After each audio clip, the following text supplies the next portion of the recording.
Dr. Hovind, I love your doctoral thesis. I've torn it to pieces with house and gaffle.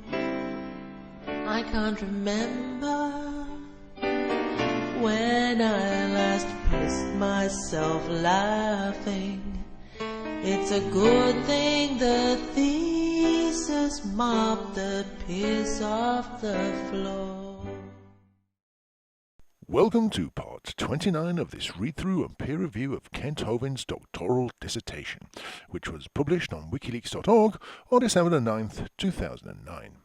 If you have not yet seen any of the previous episodes, then I recommend that you go back and see those first, as this episode will start off exactly where we left off in the last.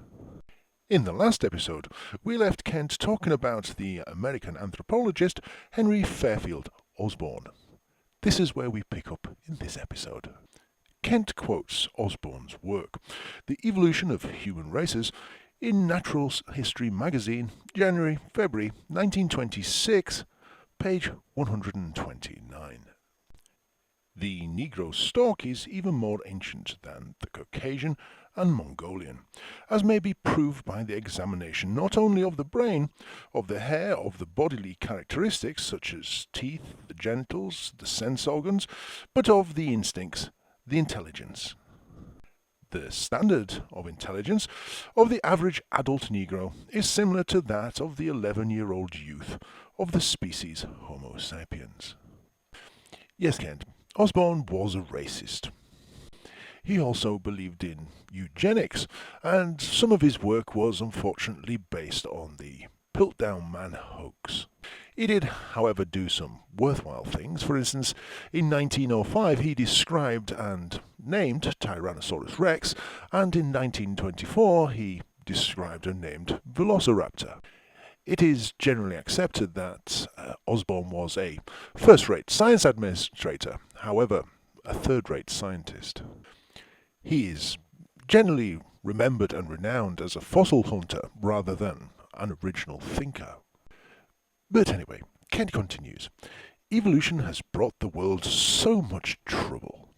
Yes, Kent, unlike religion, which has brought us countless bloody wars and crusades, witch hunts and persecutions, and has justified genocide.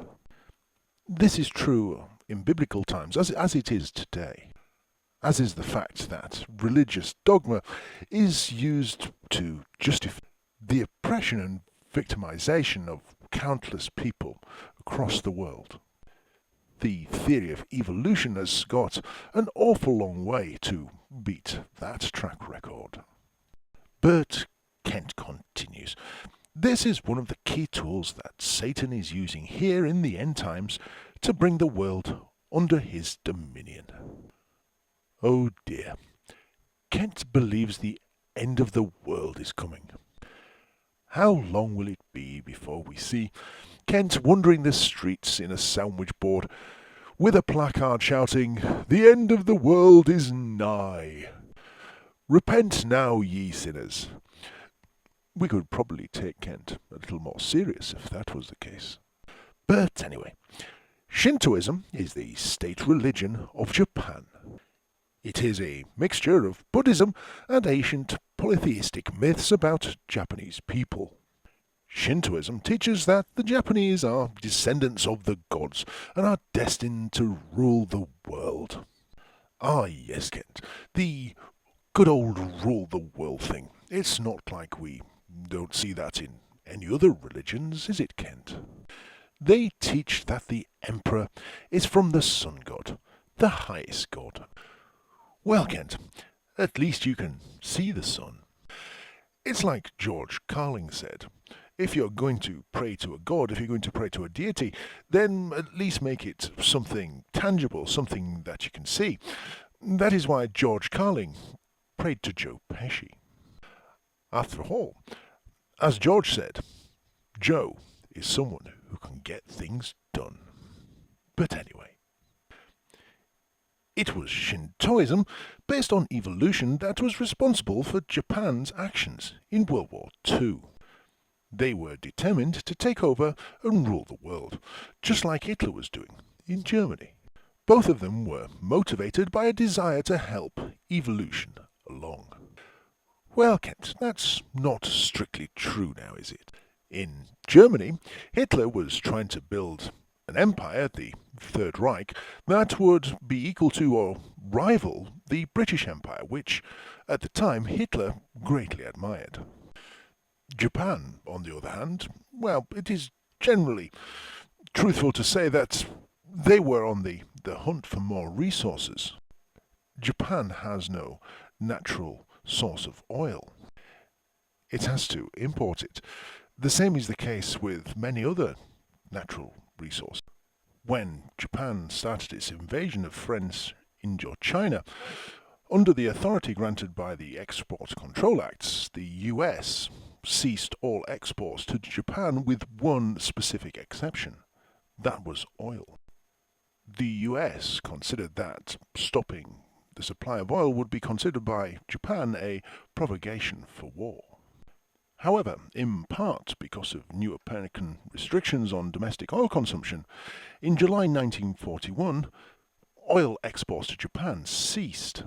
President Franklin D. Roosevelt had earlier moved the Pacific Fleet to Hawaii and ordered a military buildup in the Philippines in the hope of discouraging Japanese aggression. Japan attacked Pearl Harbor in the hope of neutralizing this American fleet. Unfortunately, this simply provoked the US into war and sparked the war in the Pacific.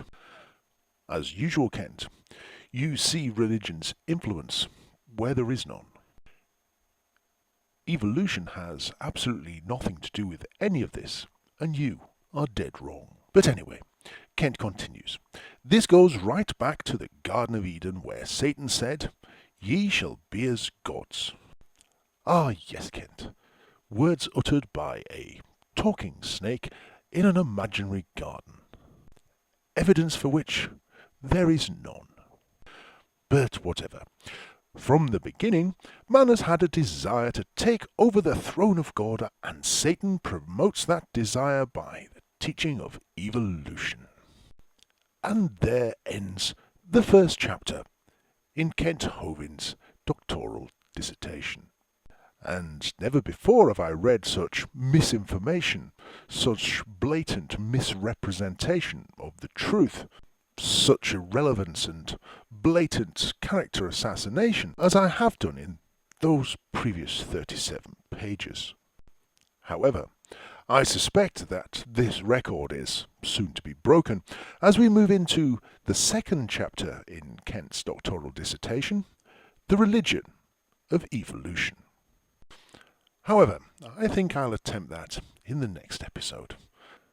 Before I continue to wade further into Kent's ramblings, I think I need to take on something a little more intellectually stimulating.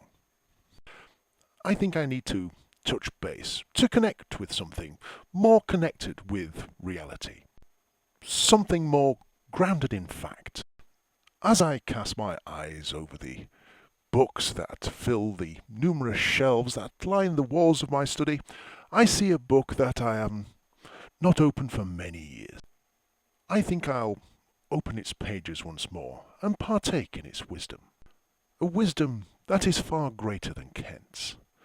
I think I'll grab my crayons and continue where I left off, in my Teletubby colouring book.